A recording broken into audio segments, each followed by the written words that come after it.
The fluorescent lights of the 24-hour grocery store hummed with a merciless, buzzing indifference. To Elena, each hum felt like a judgment. She clutched the small bottle of children's fever reducer in one hand and a can of baby formula in the other, her knuckles white. In her cart, a lonely loaf of bread and a carton of milk seemed to mock her. It was all she could afford. Or rather, it was what she hoped she could afford. Her son, Leo, was only 18 months old, and his small body was radiating heat. The cough that had started yesterday had deepened into something raw and unsettling.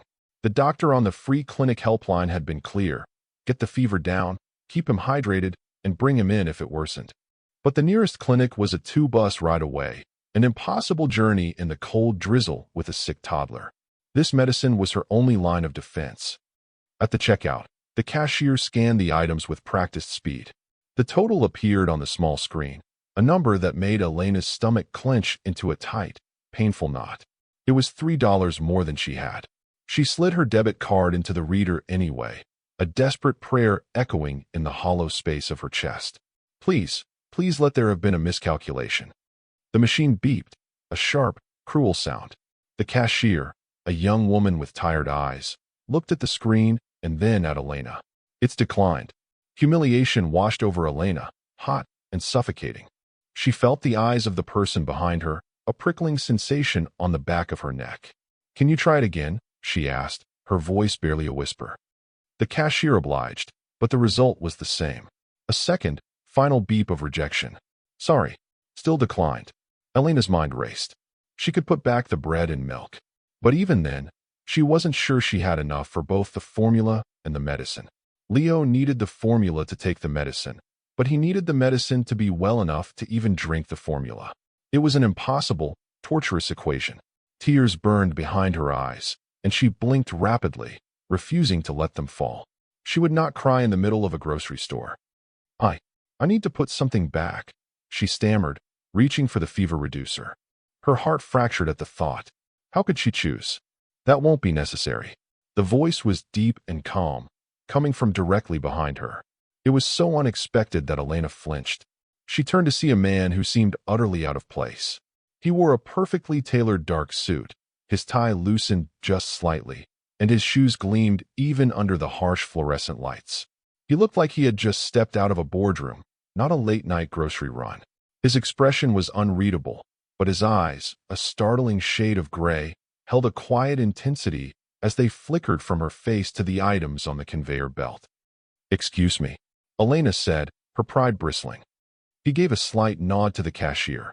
I'll take care of it. All of it. The cashier's eyes widened. Elena stared at him, bewildered. No, I can't let you do that.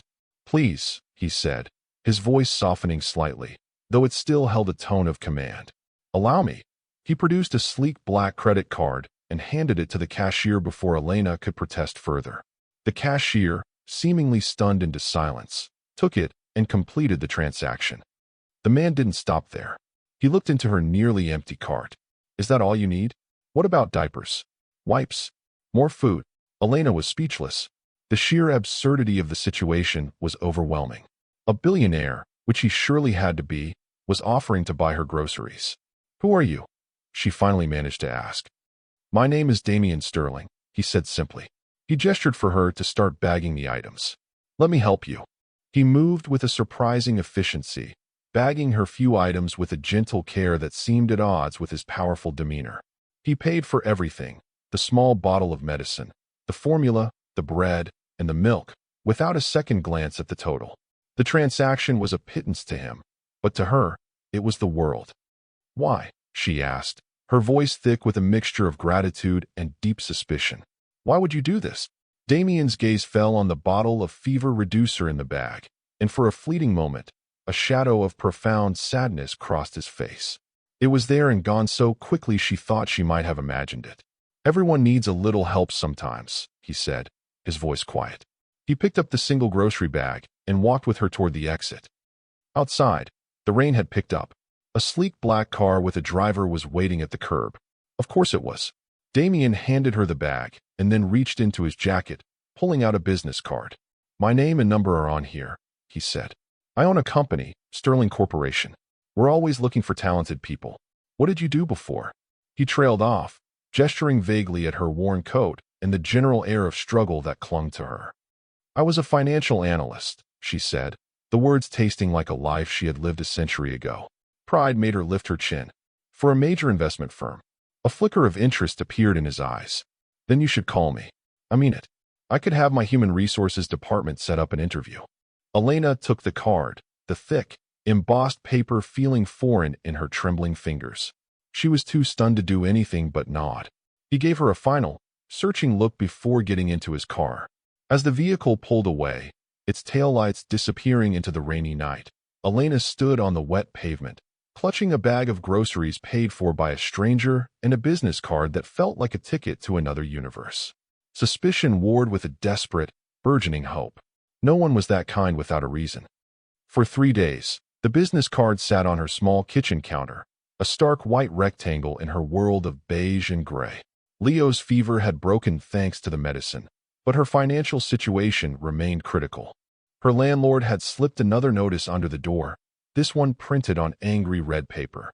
The last of the formula was gone. The hope she had felt that night had withered, replaced by the familiar cold grip of desperation. She had no other choice. With a shaking hand, she dialed the number. A crisp, professional voice answered. Damien Sterling's office. Elena's own voice was a nervous squeak. My name is Elena Vance. He gave me his card and told me to call about a job. To her astonishment, she was put through to him almost immediately. Miss Vance, Damien's calm voice said through the phone. I was hoping you would call. Can you come to my office this afternoon? Say 2 o'clock. That afternoon, Elena stood in a lobby that was larger than her entire apartment building.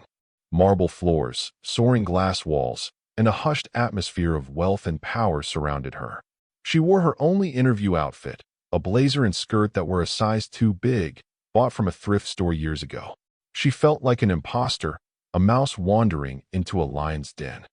Damien's office was on the top floor, with a panoramic view of the city that stole her breath. He stood to greet her, looking just as commanding as he had in the grocery store. He didn't waste time with pleasantries. My chief financial analyst just retired, he said, gesturing for her to sit. The position is open. I've reviewed your resume. My assistant found it online. Your record is impressive. The job is yours if you want it.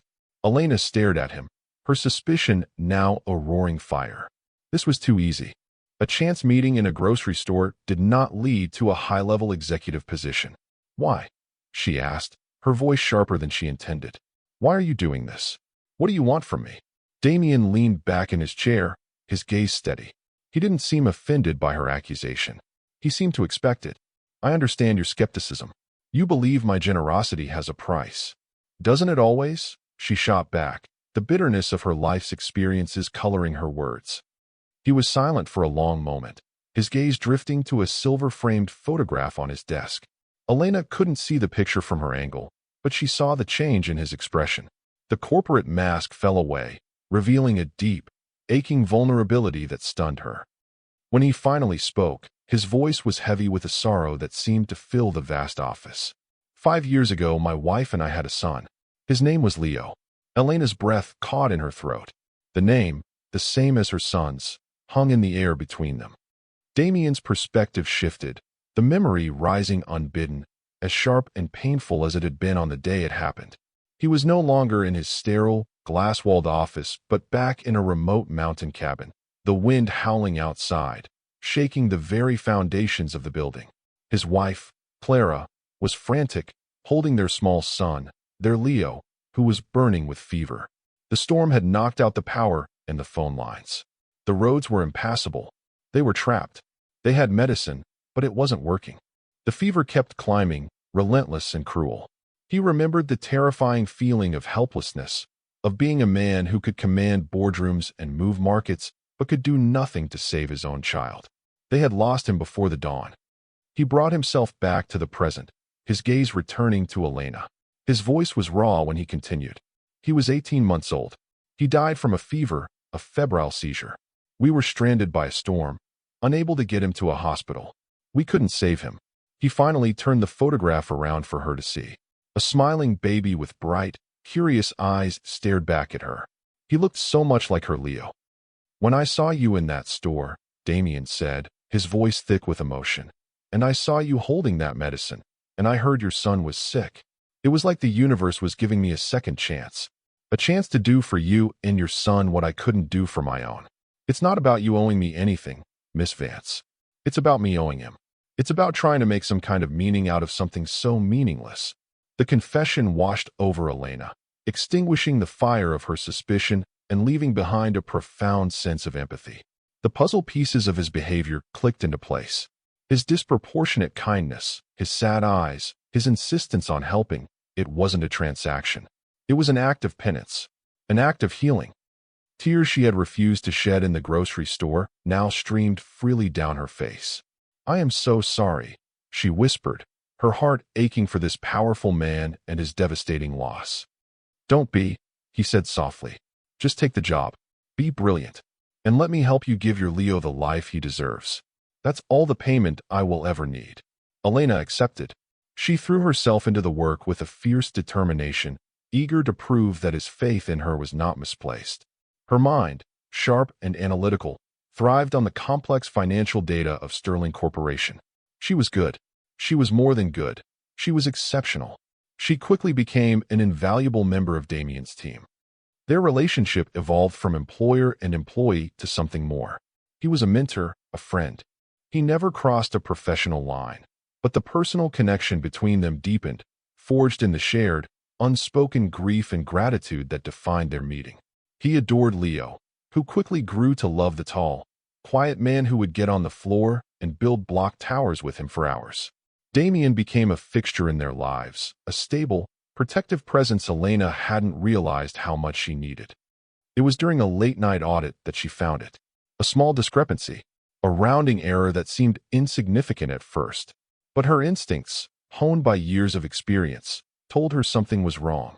She dug deeper, following a complex digital trail through layers of shell corporations and offshore accounts. What she uncovered was a sophisticated scheme to embezzle funds and steal proprietary data. She took her findings to Damien immediately. As he reviewed the evidence, his face hardened into a mask of cold fury. Marcus Thorne, he said, the name like a curse. Who is that? Elena asked. My former partner, Damien explained, his voice tight. We built this company together. I trusted him like a brother. But he was reckless, greedy. I had to buy him out to save the company from his bad deals. He swore he would ruin me. The threat escalated quickly. As they worked to uncover the full extent of the damage, Marcus made his move. He used the stolen data, twisting it to make it look like Elena was the one embezzling funds. He anonymously tipped off the financial press and the company's board of directors, framing her as a corporate spy who had seduced the grieving chief executive officer to gain access to the company's secrets. Suddenly, Elena's new life was under attack. Her professional reputation was shattered, and her name was dragged through the mud. The board called an emergency meeting, demanding Damien's resignation and a full investigation into Elena. Marcus Thorne would be at that meeting, ready to propose a hostile takeover to save the company he had nearly destroyed. The night before the meeting, Elena and Damien worked side by side in his office, fueled by coffee and a shared sense of righteous anger. The pressure was immense, but working together, they were a formidable team. His strategic mind and her analytical prowess complemented each other perfectly. He's hidden his tracks well, Elena murmured, staring at lines of code on her screen. But he made one mistake. He used an old encryption key on a server he thought was decommissioned. I think I can access the logs. Hours ticked by. Finally, with a triumphant cry, Elena broke through. There it was, the entire digital correspondence between Marcus and a senior executive within Sterling Corporation, detailing their entire plan. They had the proof. The next day, the boardroom was a battlefield. The air was thick with tension and accusation. Marcus Thorne sat at the head of the table, a smug, predatory smile on his face as he laid out his fabricated evidence against Elena. He painted her as a conniving opportunist and Damien as a fool, blinded by grief. Elena stood, her heart pounding, but her voice was steady as she began her presentation. She calmly and methodically dismantled Marcus's lies, presenting the real data, the real financial trail, the real crime. And finally, she concluded, her eyes locking onto Marcus. The server logs. Communications between Mr. Thorne and your own head of acquisitions, Mr. Davies. A gasp went through the room. Davies, sitting 2 seats down from Marcus, turned deathly pale. The logs appeared on the large screen, undeniable and damning. It was all there. The conspiracy, the greed, the betrayal. Marcus's smugness evaporated, replaced by rage. He lunged to his feet, pointing a trembling finger at Elena. She's a liar. This is all fabricated. Damien stepped forward, placing a protective hand on Elena's shoulder. His voice was cold as steel. The only liar in this room is you, Marcus. Security, please escort Mr. Thorne and Mr. Davies from the building. The authorities are on their way. The chaos that followed was a blur. Marcus was removed, shouting threats. The board members, stunned into silence, offered stammering apologies. The threat was neutralized. The company was safe. Later that evening, the adrenaline finally faded, leaving Elena and Damien alone in the quiet of his office. The city lights twinkled below, a sea of distant stars. The shared victory, the culmination of weeks of stress and collaboration, had created an unbreakable bond between them. Damien turned to her, his gray eyes soft and full of an emotion she had only dared to dream of.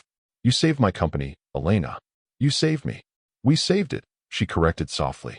Together. He took a step closer, cupping her face in his hands. From the moment I saw you in that grocery store, I felt a connection. I told myself I was just trying to right a wrong from my past. But it became more than that. You and Leo, you brought light back into my life. You made me feel whole again. I love you, Elena. Tears welled in her eyes. But this time, they were tears of joy. I love you too, Damien. He leaned down and kissed her, a kiss that was both a desperate release of tension and a tender promise of a future. It was the resolution of not just a corporate crisis, but of 2 lonely hearts finding their way back to life. 1 year later, the sound of laughter filled the backyard of a beautiful home. Sunlight streamed through the leaves of a large oak tree, dappling the lawn where a small party was underway. It was Leo's birthday. Damien was on his hands and knees on the grass, roaring like a lion as a delighted Leo toddled away, squealing with joy. Elena watched them from the patio, a warm, contented smile on her face. She was no longer just an employee. She was the chief financial officer of Sterling Corporation, a respected and brilliant executive. But more importantly, she was part of a family. The constant anxiety about money and survival was a distant memory, replaced by a deep and abiding sense of security and love. Damien walked over to her, scooping Leo into his arms. He kissed his son's head and then turned to Elena, his eyes full of love. Happy birthday to our boy, he said softly. He's so happy, she whispered, her heart overflowing. We all are, Damien said. He reached into his pocket and pulled out a small, velvet box. He knelt on one knee, right there on the patio, holding the open box up to her. Inside, a simple, elegant diamond glittered in the sun. Elena Vance, he said, his voice thick with emotion. You are the strongest, smartest, kindest woman I have ever known. You and Leo are my entire world. Will you marry me? Will you make our family official? Tears streamed down her cheeks as she nodded, unable to speak. Yes, she finally breathed out. Yes, of course, yes. He slid the ring onto her finger, and it felt like the final piece of her life clicking perfectly into place. As he stood to kiss her, with Leo giggling between them, Elena looked at the beautiful home, the happy child, and the incredible man who was now her fiancé. It all started with a declined card, a moment of profound humiliation in a grocery store. It was a moment she had thought was an ending, but it had been the beginning of everything. A simple act of kindness from a stranger had not just saved her, it had built her a life more wonderful than she had ever dared to imagine.